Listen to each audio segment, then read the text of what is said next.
नमस्कार। कैसे हैं आप? मूड कैसा है? नहीं, सुनाई नहीं दिया मुझे। मूड कैसा है? ये देखिए, आजकल ग्लोबलाइज्ड दुनिया है। सारे के सारे देश हवाई जहाज से, टेक्नोलॉजी से जुड़े हुए हैं। कुछ दिन पहले मैं अमेरिका गया। अमेरिका में मेरा प्रोग्राम टेक्सास में था और किसी ने मुझे कहा कि टेक्सास में हरियाणा के युवाओं से मुझे मिलना चाहिए। पता नहीं आपने वीडियो देखा, नहीं देखा? देखा। मैं आज आपसे उस वीडियो के बारे में बोलना चाहता हूं, क्योंकि अगर आज आप हरियाणा को समझना चाहते हो तो जो भी समझना है उस वीडियो के अंदर है। सबसे पहले जब मुझे बताया गया कि हरियाणा से हजारों लोग, 15-20 हजार लोग अमेरिका गए हैं, मैं हैरान हुआ। हरियाणा से इतने लोग अमेरिका क्यों जा रहे हैं, ये मेरे दिमाग में सवाल उठा। और फिर मैं डैलस में आपके भाइयों से एक छोटे से घर में जाके मिला। मैं आपको बताना चाहता हूं, आपके भाई डैलस में एक कमरे में 15-20 लोग सोते हैं। मैंने उनसे पूछा, आप अमेरिका कैसे आए? देशों की लिस्ट दे दी। पहले हम यहां गए, टर्की गए, कजाकिस्तान गए, कजाकिस्तान से साउथ अमेरिका गए, साउथ अमेरिका से एक के बाद एक, एक के बाद एक, एक के बाद एक हम दूसरे देशों से निकले और फिर हम पनामा के जंगलों से निकलकर अमेरिका में जाए। अमेरिका में हमें रोका गया, पकड़ा गया और अब हम अमेरिका में हैं। रास्ते की कहानी बताई। राहुल जी, रास्ते पे माफिया के लोगों ने एक बार नहीं, अनेक बार हम सबको लूटा। हम समुद्र में से निकले, जंगलों में से निकले, पहाड़ों में से निकले। हमारे भाइयों को मरते हुए हमने देखा है, जंगल में मरते हुए देखा है, गिरकर मरते हुए देखा है, अपनी आंखों से देखा है। फिर मैंने सवाल पूछा, मैंने कहा कि भैया ये जो आपने सफर किया है, आप अमीर लोग तो नहीं हो। इस सफर के लिए, प्लेन टिकट के लिए, नाव के लिए, गाड़ी के लिए आपने कितना पैसा दिया? अमेरिका में घुसने के लिए आपने कितना पैसा दिया? राहुल जी, कम से कम 35 लाख रुपए अमेरिका में जाने के लगते हैं। फिर मैंने सवाल पूछा, भाई एक बात बताओ, आप 35 लाख रुपए ब्याज लिए हो या आपने अपना खेत बेचा? आधों ने कहा कि भैया हमने अपना खेत बेचा, दूसरों ने कहा हम ब्याज लिए। मैंने कहा किस रेट पे ब्याज लियो? कहते हैं 2% प्रति महीना। फिर मैंने पूछा भैया एक बात समझाओ, आपने 30 लाख, 35 लाख, 50 लाख कर्जा लिया है, आप अमेरिका जा रहे हो, 50 लाख रुपए से तो आप हरियाणा में ही बिजनेस चला लोगे। जैसे मैंने ये बात बोली हंसने लग गए, कहते राहुल जी क्या बोल रहे हो आप, 50 लाख रुपए से हरियाणा में बिजनेस नहीं चालू हो सकता है। अगर हमने 50 लाख रुपए, ये 50 लाख रुपए हरियाणा में बिजनेस चालू करने के लिए लगा दिए होते तो हमारा बिजनेस फेल हो जाता। किसी ने मुझे यह भी कहा कि राहुल जी मैंने ट्राई किया, फेल हो गया, बेरोजगारी है, महंगाई है। और जब उन्होंने मुझे बोला, मुझे दुख हुआ, उन्होंने बोला राहुल जी हरियाणा में हमारे जैसे लोगों के लिए अब कुछ नहीं बचा है। अगर एक युवा गरीब है, अरबपति का बेटा नहीं है, तो ना उसे बैंक लोन मिल सकता है, ना वो बिजनेस चालू कर सकता है, ना वो पब्लिक सेक्टर में जॉब पा सकता है, ना वो आर्मी में जा सकता है। एक के बाद एक, एक के बाद एक, एक के बाद एक, एक के बाद एक, सारे दरवाजे आपके बंद कर दिए गए।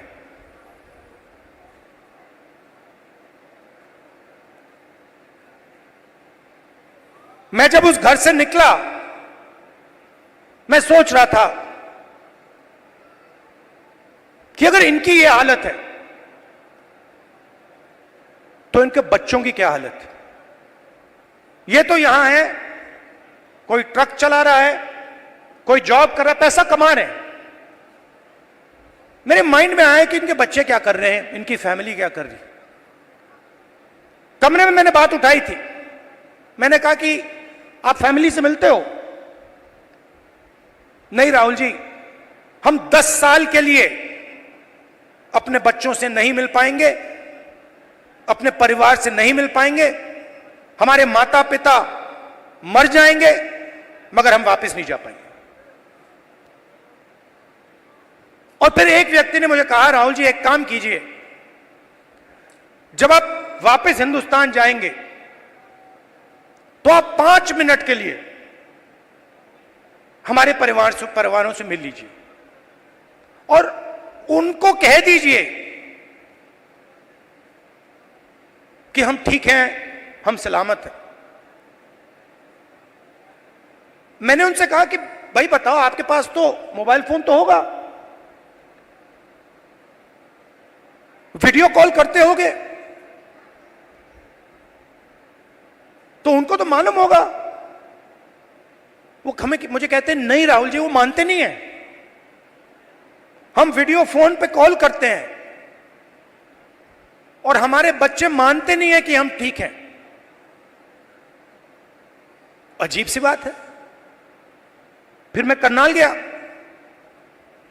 सुबह 4 बजे, कि मैं चाहता था कि मीडिया वाले ना पकड़ लें, मुझे तंग करते हैं। मैंने इनको मित्रों कहा, मतलब ये हैं अदानी के मित्र, अंबानी के मित्र। मैं गया 4 बजे सुबह, वहां बैठ गए, बातचीत शुरू। एक मेंबर परिवार का यूएस में वीडियो कॉल चल रहा है, 6-7 लोग उस साइड डैलस में बैठे हैं, 20-25 लोग परिवार यहां बैठे हैं। मैं सोच रहा हूं ये हो क्या रहा है।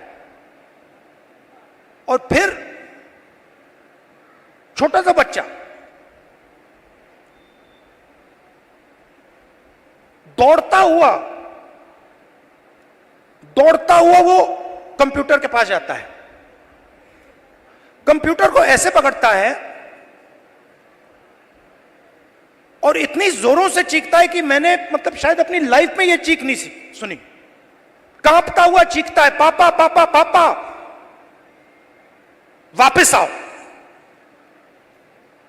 और पिता कुछ नहीं कह पाता है।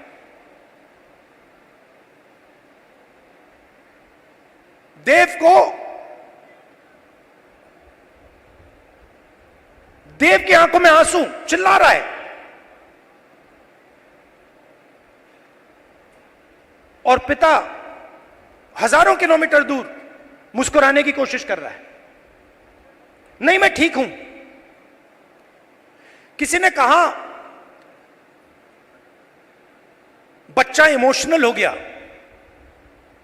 मैंने माइंड में सोचा कि इमोशनल हो गया, इसके हर रोज सीने में छुरे लग रहे हैं। इमोशनल शब्द का क्या मतलब है?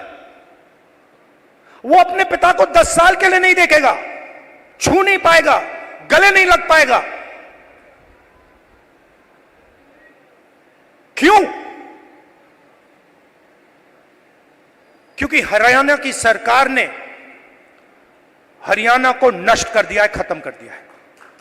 वो देव की चीखें नहीं थी, वो हरियाणा के हर युवा के चीखें हैं। और जब वो बोल रहा था, मैं सोच रहा था कि इलेक्शन सब कुछ ठीक है, मगर हरियाणा में जो लाखों बच्चे इस प्रकार से रो रहे हैं, चीख रहे हैं, कांग्रेस पार्टी का काम उनके आंसू को पोंछने का है, उनके चीखों को बंद करने का है।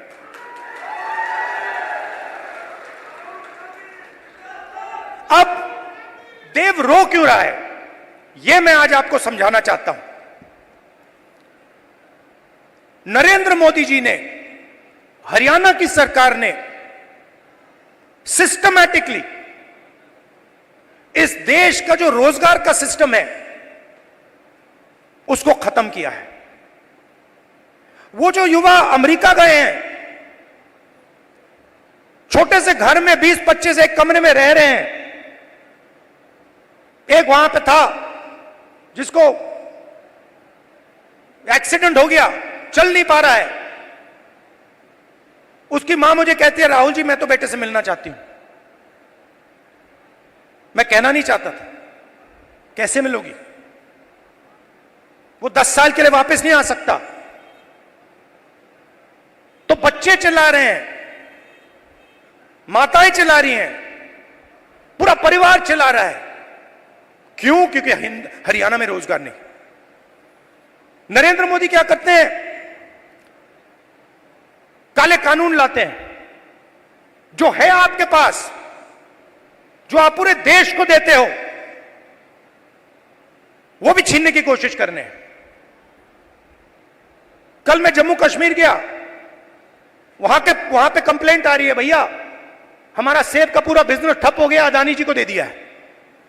हिमाचल में सेब का बिजनेस अदानी को जाता है, यहां पे आपको सही दाम नहीं मिलता है, स्टोरेज कंटेनर उनके। सारी की सारी प्लानिंग 10-15 लोगों के लिए होती है।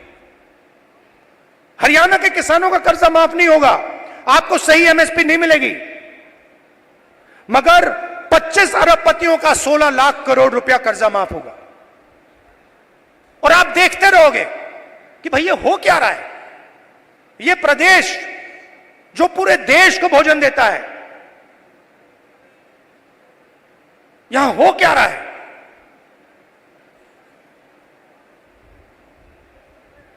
हरियाणा में ड्रग प्रॉब्लम है। उन्होंने मुझे बताया कि राहुल जी हरियाणा में ड्रग प्रॉब्लम बढ़ती जा रही है। गुजरात में अदानी के पोर्ट में हजारों किलो ड्रग्स पाया जाता है। आपने देखा 3000 किलो हेरोइन उनके पोर्ट में पाया जाता है। किसी को सजा हुई? मीडिया में लिखा? एक शब्द नहीं। एयरपोर्ट उनको चले जाते हैं, पोर्ट्स उनको चले जाते हैं। मोबाइल फोन चलाओ, जेब से पैसा उनको जाता है। सड़कों पे चलो, जेब से पैसा उनको जाता है। हवाई जहाज में जाओ, खरीदो, सारा का सारा उनके हाथ में। आपके लिए क्या? गलत जीएसटी, नोटबंदी। क्यों? क्योंकि छोटे व्यापारियों को, स्मॉल मीडियम साइज बिजनेसेस की हत्या करनी है, खत्म करना है। क्यों? क्योंकि ये 10-15 लोग चाइना का माल हिंदुस्तान में बेचना चाहते हैं, बनाना नहीं चाहते। जो आप काम करते हो, जो छोटे बिजनेस वाले करते हैं, हाथ से बनाते हैं, वो नहीं करना चाहते। जो हिंदुस्तान में बनाता है उसको खत्म करना चाहते हैं और चाइना का माल हिंदुस्तान में बेचना चाहते हैं। लिस्ट निकालिए कंपनियों की, चाइनीज कंपनियों की लिस्ट निकालिए और देखिए उनका हिंदुस्तान में पार्टनर कौन है। चाइना के युवा को फायदा मिल रहा है, चाइना की सरकार को फायदा मिल रहा है, अरबपतियों को यहां फायदा मिल रहा है, नरेंद्र मोदी जी की मार्केटिंग हो रही है और देव चिल्ला रहा है, चीख रहा है, मेरे पापा को वापस लाओ, मुझे अपने पापा चाहिए। मैं सोच रहा था जब मैं घर जाऊंगा मैं देव के लिए थोड़े खिलौने भेजूंगा। फिर मैंने सोचा क्या मतलब, खिलौने से क्या होगा, फुटबॉल से क्या होगा, क्रिकेट बैट से क्या होगा, वो तो अपना पापा चाहता है। तो ये हरियाणा की हालत है और ये हम बदलना चाहते हैं।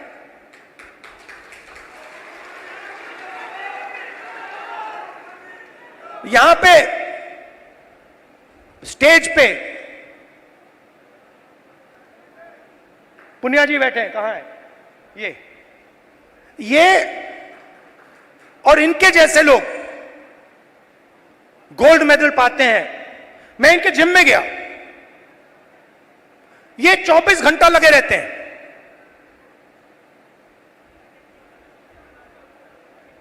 24 घंटा क्यों? गोल्ड मेडल चाहिए। क्यों? हरियाणा का नाम रोशन करना, हिंदुस्तान का नाम रोशन करना। पूरी दुनिया में हम चाहते हैं कि हरियाणा का नाम जाए, हिंदुस्तान का नाम जाए। गोल्ड मेडल हम अपने लिए नहीं लेते हैं, गोल्ड मेडल हम हिंदुस्तान के लिए लेते हैं। इन्होंने कहा मुझे, इसने कहा, वो भी 4 बजे सुबह। इनका क्या किया? सारे के सारे एथलीट्स को खत्म कर दिया। इनके बहनों का सेक्सुअल हरासमेंट हो रहा है और जो कर रहा है उसकी रक्षा चल रही है। 24 घंटे टीवी पे देखो, वो रो रही है, कोई फर्क नहीं पड़ता, बीजेपी का आदमी है, चिल्लाओ जितना चिल्लाना है, देव के साथ चिल्लाओ, 24 घंटा चिल्लाओ, हमें कोई फर्क नहीं पड़ता, मर जाओ। ऐसा हरियाणा हमें नहीं चाहिए। हमें हरियाणा ऐसा चाहिए जहां बच्चे ना रोएं, जहां पिता अपने बच्चे के गले लग सके, जहां मां ना रोए। ऐसा हरियाणा हमें चाहिए और ऐसा हरियाणा कांग्रेस पार्टी आपको देने जा रही है। अब आप मुझसे पूछोगे ठीक है आपने कह दिया, बताओ कैसे? मैं आपको शुरुआत की बात कर रहा हूं। पहला कदम, महिला शक्ति, 2000 रुपए हर महीने महिलाओं को और 500 रुपए का गैस सिलेंडर। दूसरा कदम, जो 2 लाख वैकेंसीज सरकार में आज खाली पड़ी हैं युवाओं के लिए, हम वो भर के आपको दे देंगे। किसान को एमएसपी गारंटी करके हरियाणा की सरकार देगी और जो आपका बीमा का पैसा है वो आपको एकदम मिलेगा। जैसे ही नुकसान होगा उसके एकदम बाद आपको बीमा का पैसा मिलेगा। गरीबों के लिए घर, 100 गज के प्लॉट और 3.5 लाख रुपए दो बेडरूम के घर के लिए और 300 यूनिट फ्री में बिजली। मगर ये लड़ाई सिर्फ हरियाणा की नहीं है, मैं आपको बताऊं, ये लड़ाई हिंदुस्तान की लड़ाई है और ये लड़ाई कॉन्स्टिट्यूशन को बचाने की लड़ाई है। मैंने इसके बारे में बहुत सोचा है, ये हो क्या रहा है, ये बीजेपी के लोग कर क्या रहे हैं। ये कॉन्स्टिट्यूशन पर आक्रमण कर रहे हैं। जो हिंदुस्तान के गरीब लोग हैं, कमजोर वर्ग के लोग हैं, कॉन्स्टिट्यूशन उनकी रक्षा करता है और बीजेपी कॉन्स्टिट्यूशन को मिटाने की कोशिश कर रहे हैं। वो कह नहीं सकते, ऐसे स्टेज पे आकर वो कह नहीं सकते कि हम कॉन्स्टिट्यूशन को मिटा देंगे, मगर वो करते हैं। सारी की सारी संस्थाओं को आरएसएस के लोगों के हवाले कर दी है। पूरा कंट्रोल नागपुर का है। उसमें हिंदुस्तान के 90% लोगों के लिए कोई जगह नहीं है। आप देख लीजिए, आप लिस्ट निकालिए, जिन जिन लोगों को आरएसएस ने हिंदुस्तान की संस्थाओं में डाला है, लिस्ट निकालिए। चाहते हो मैं दे दूंगा आपको। उसमें ना आपको एक ओबीसी मिलेगा, ना आपको एक दलित मिलेगा, ना आपको आदिवासी मिलेगा।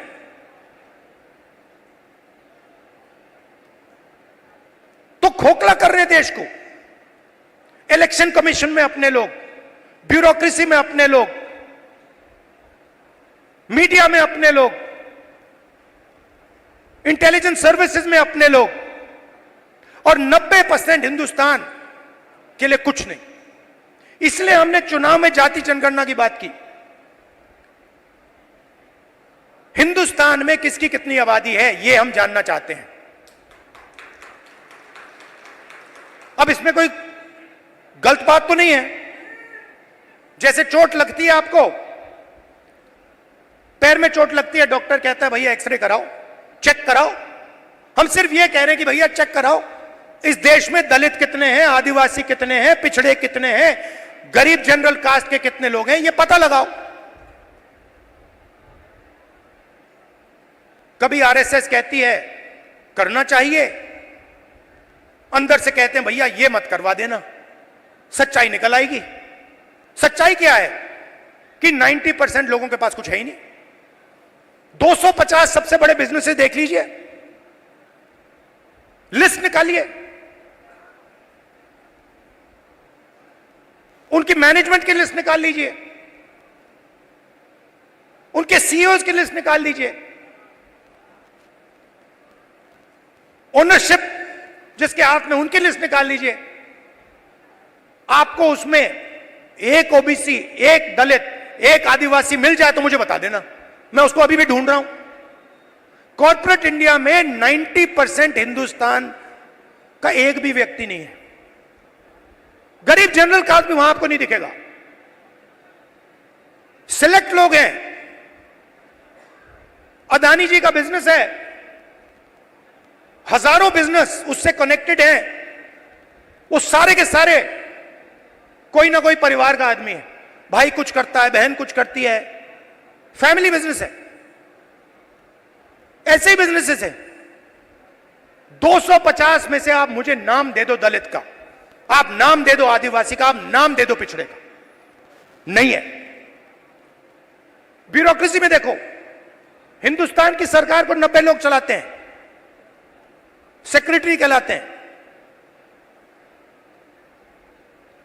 3 दलित हैं, आबादी 15%, 90 में से 3। पिछड़ों की आबादी कम से कम 50%, 90 में से 3। होने कितने चाहिए? 45, अगर आप आबादी से जाओ। नहीं, 3। और बजट कितना संभालते हैं? आदिवासी जिनकी 8% आबादी है, 100 रुपए में से 10 पैसे का बजट संभालते हैं। दलित 100 रुपए में से 1 रुपया संभालता है। ओबीसी 100 रुपए में से 5% संभालता है। यह हिंदुस्तान की सच्चाई है। इसलिए हमने कहा है कि जाति जनगणना होगी, नेशनल लेवल पे होगी। और मैंने कहा है मोदी जी के सामने पार्लियामेंट हाउस में, आप करो ना करो, मैं इसको इसी हाउस में पास करवाऊंगा, आपके मुंह के सामने करवाऊंगा। तो ये हरियाणा की रियलिटी है।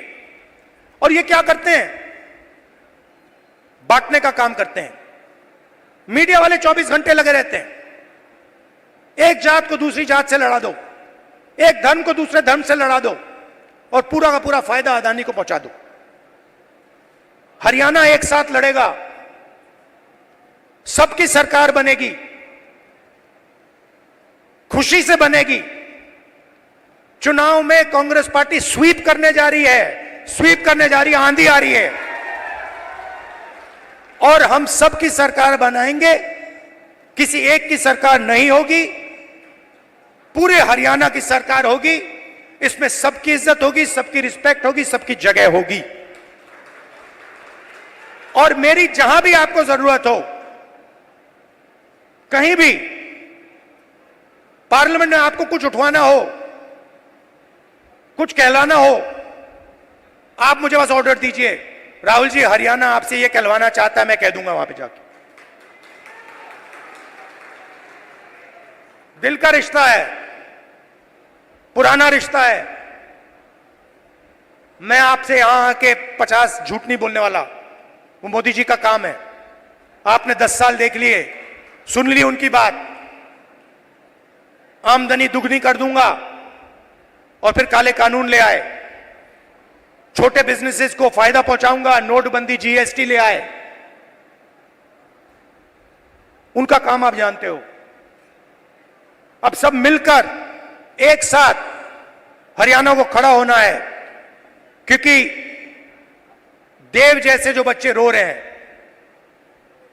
उनके आंसू पोंछने हैं, उनको खुश करना है और उनको अपने पिता के पास गले मिलने देना है। धन्यवाद।